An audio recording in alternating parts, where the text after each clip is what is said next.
Hey, welcome to my channel for a new video about ion optics. Today we will try to understand how works this kind of quadrupole and especially how it can act as a mass filter. For example, if I want to select only the green ion. In this video I will explain the theoretical basic principle of a quadrupole and I will simulate it in SIMION. Don't hesitate to jump from one chapter to another one because at the end I will even show you a home-built quadrupole. Together we will flight some ions like in this simulation.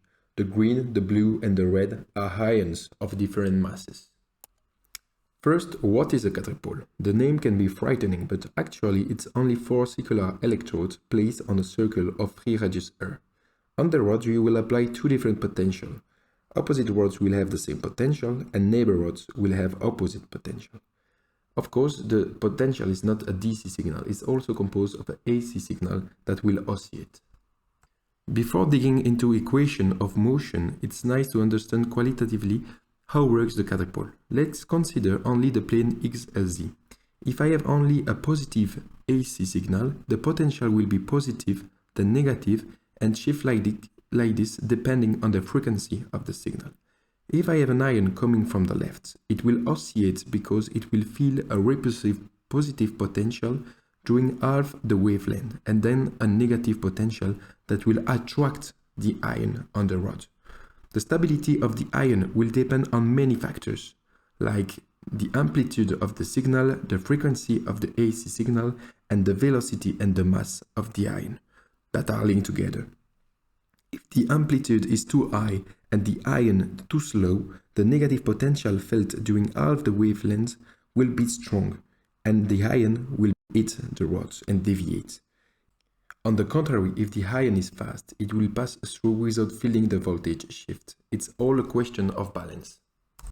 Now imagine that we add a DC voltage to the AC voltage, so it's just a constant positive offset. Now we have a heavier ion coming. At the same energy than the previous one, it will be slower. It means that during half a period of a negative potential, the heavy ion will not be affected fast enough. This effect even increases at higher frequencies. This heavy ion will be only influenced by the DC voltage, which is positive, so focused toward the center. The heavy ion will pass through the quadrupole. Now, if we take a lighter ion, the path will be considerably affected by the rapidly varying AC potential.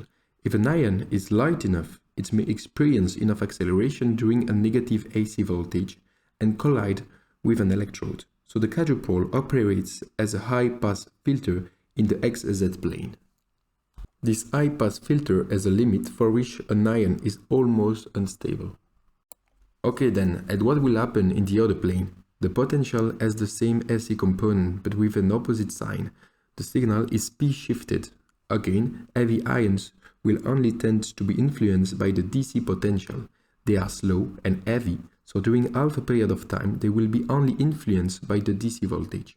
However, this time it is negative, so the ion will progressively be deviated and collide. On the other hand, if an ion is light enough, it may respond to the focusing action that results from the positive portion of the alternating potential. This time, the AC potential is correcting the attractive DC voltage. The YZ plane operates as a low-pass filter and once again there is a mass limit that is stable. Okay, if we combine both actions, the YZ plane eliminates the heavy ions, whereas the XZ plane eliminates the light ions. Playing with the amplitudes and the frequency of the signal, you should be able to mass filter. In SIMION, I will flight 3 ions of different masses. The parameters to operate as a mass filter are set to let only the green ions going through. We will see later what are these parameters. But before my quadrupole, I have a skimmer and a lens to focus the ions at the entrance. When the flight is over, I can do a cut in my space. You can see that my red ions, which are lighter, are colliding in one plane. On the other hand, my blue ions are colliding in the other plane because they are heavier. The red ions are also colliding in the other plane because they are oscillating more and also because my settings are not perfect.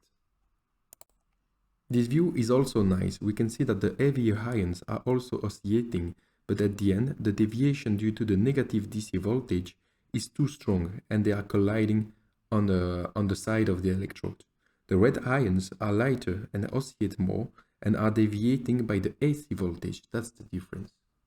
This was a qualitative description, but to operate a quadrupole, we need to quantitatively know some parameters. I recommend this short article that gives a good description of the operating concepts. Basically, you can describe the potential in space by this equation. U is the amplitude of the DC voltage and V is the amplitude of the AC voltage. At the end, you have a formula with a term with the coordinates to take into account the shape of the electrode. Here we take the simplification of hyperbolic shape. Then, if you take the derivative of this potential, you get the electric field. From the electric field, you have the electric force, which is equal to the mass times acceleration by Newton's law. You end up with a second derivative formula, and we can introduce two parameters, A and Q, to transform this formula. These parameters are a function of the operating parameters, which can be the frequency, DC voltage, or AC voltage. The second derivative takes the shape of what we call the Mathieu equation.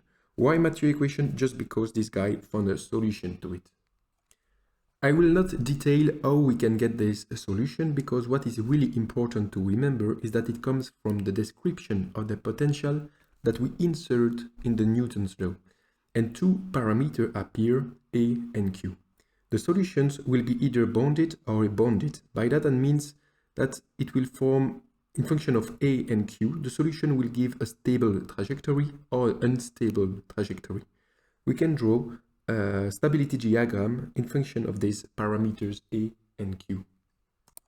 If you want that your quadrupole works as a mass filter, you will use parameters that are really close from the apex of the diagram. Because at the apex for a specific mass, the surrounding masses will have unstable trajectories in the quadrupole and be eliminated. You will work using a mass scan line. If this line has a smaller slope, it will go below the apex and you will have, for example, two different masses that are transmitted. A real quadrupole is not perfect and you will never have a perfect resolution, and most of the time you will have the neighbor masses that will be slightly transmitted. A quadrupole can operate in RF-only mode. It means that only the AC voltage is used and the A parameter is equal to 0. Like this, it can operate as a high-pass mass filter only. The theory is over, so let's build a quadrupole. You can draw a simple rod in any software you want. Just be aware that the dimensions are really important. First, there is a relation between the free radius R0 and the radius of the rod to be the closest possible from the hyperbolic approximation. But it works if you don't respect it. The apex position will just move. Then, there is an impact on the maximum mass that can be filtered. At the apex, the AC voltage is the restraining factor due to the fact that you have to scan at the mass scan line. So in my case, I will be limited to 264. There is a quadratic relation between the free radius and the mass, so be aware of that when you dimension your quadrupole. Finally, the resolution is given by this formula, where nu is the radio frequency used and L the length of the rod. It is proportional to the length, and it makes sense at the end because if an ion is slightly unstable, the longer are the rods, higher is the probability that the ion is eliminated. From one rod, you can do an assembly. It is easily done with a circular pattern of 4 rods, but you can increase this number because octopoles or multipoles exist. In view, you can decide to show the temporary axis, and you can constrain one temporary axis of one rod with the center temporary axis and adjust the distance. Like this, you will have and you will obtain the final free radius of your quadrupole. Once your drawing is finished, you can import it into SIMION. I have already few electrodes in my space for focusing and a plate for detection. I did a video of how to import SolidWorks drawing into SIMION. The link should appear somewhere. At the end, you should have one STL file for each electrode and one for the grounded auto cap. Then you refine these files in potential arrays. After the refining, you can add the potential array to your workbench. you add the PA0 file and not the hashtag file. Depending on your coordinates, it can appear at the wrong place. I can move it to place my quadrupole in between my lenses and the detector. The next step will be to define the ions and apply the potential to my rods.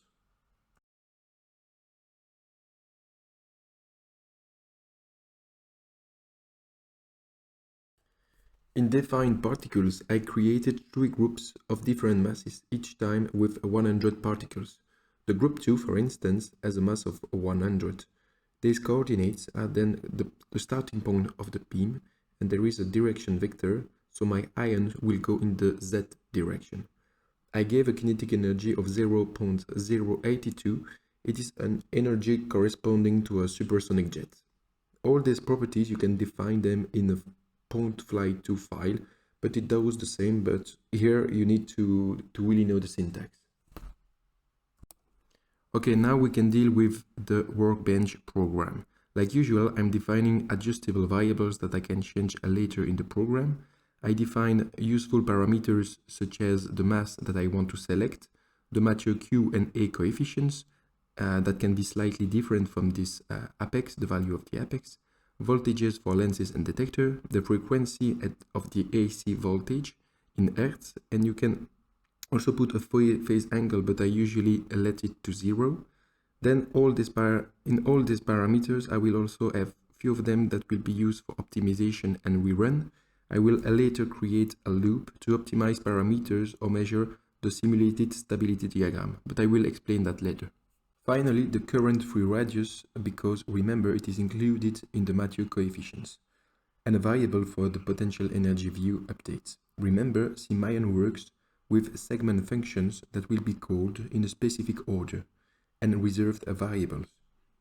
When I press fly ions, the segment initialize is called just after the creation of the adjustable variables and the ions. Sim rerun fly m is a reserved variable.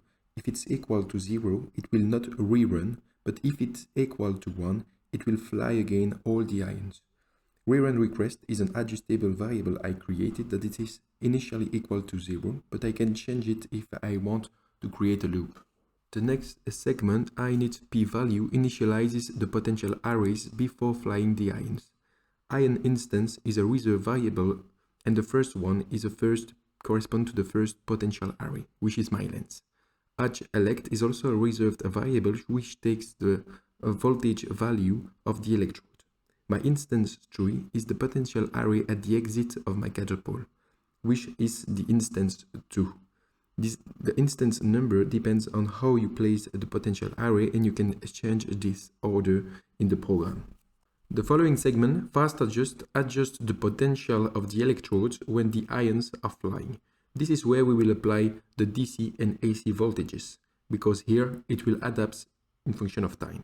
Here I'm changing the units, then I calculate the DC and AC amplitude voltages in function of Q and A.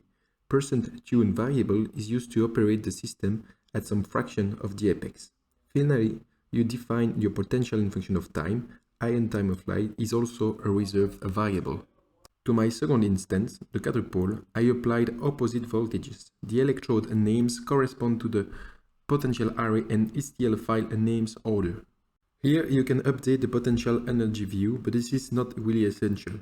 This T-step adjust segment adjusts the time step to be sure it is a fraction of the radio frequency period. Because if the time step is larger, the ions will not see the radio frequency cycles. Normally, the default value is okay, but it avoids bad surprises.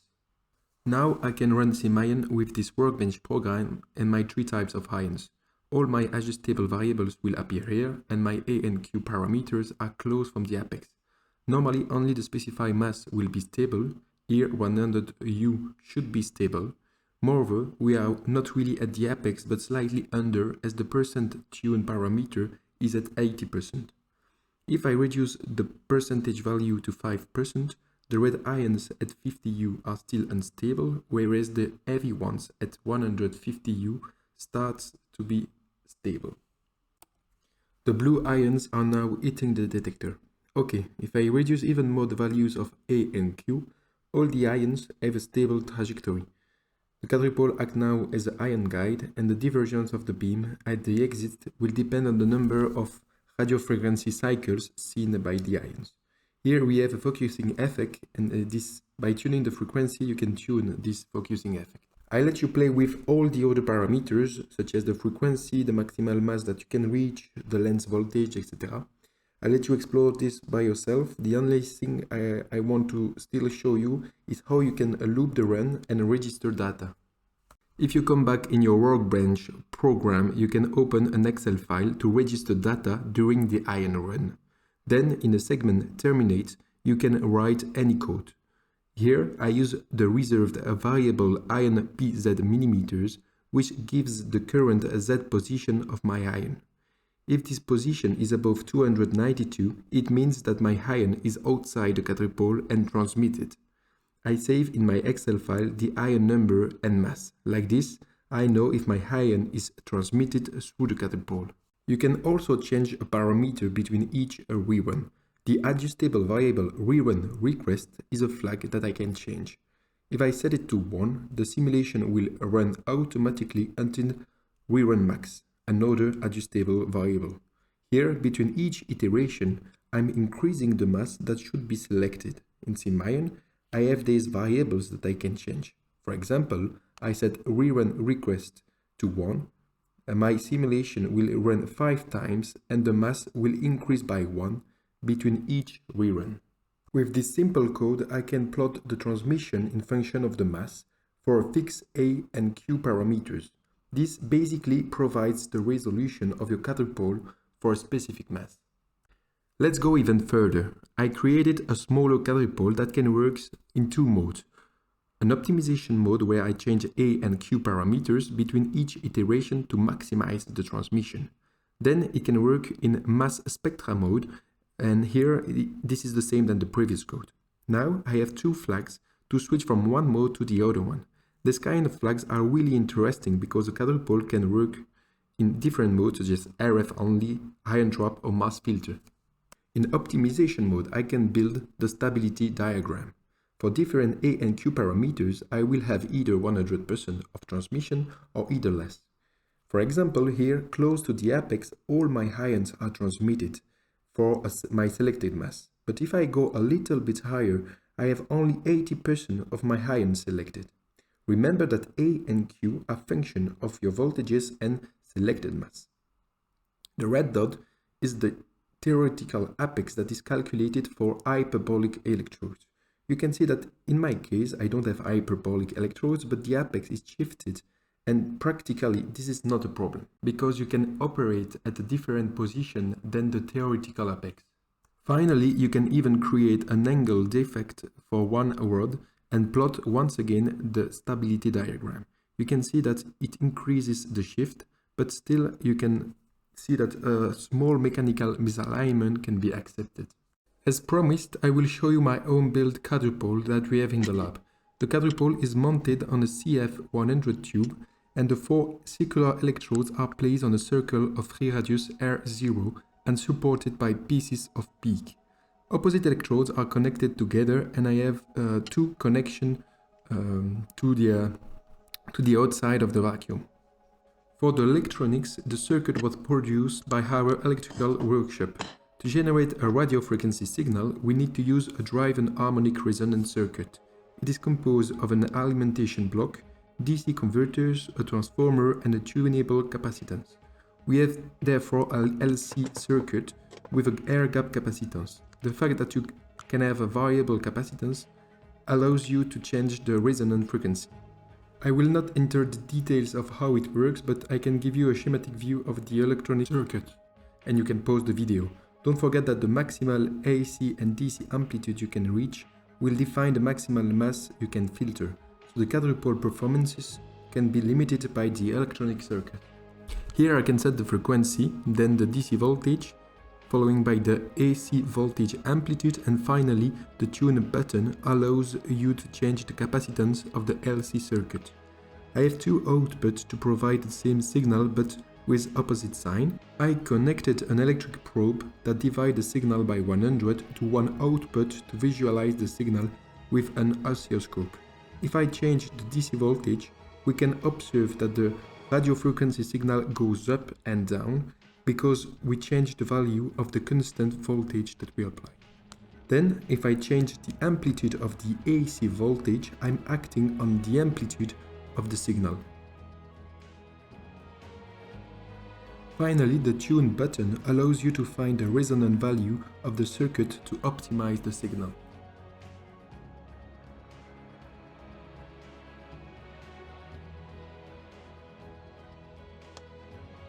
It's time for me to conclude this quite long video. I hope it was useful. Don't hesitate to ask questions in the comments. And if you remember, I did a simulation on a miniaturized quadrupole. We bugged the roads, we have the circuit, so I can really rapidly build a new quadrupole.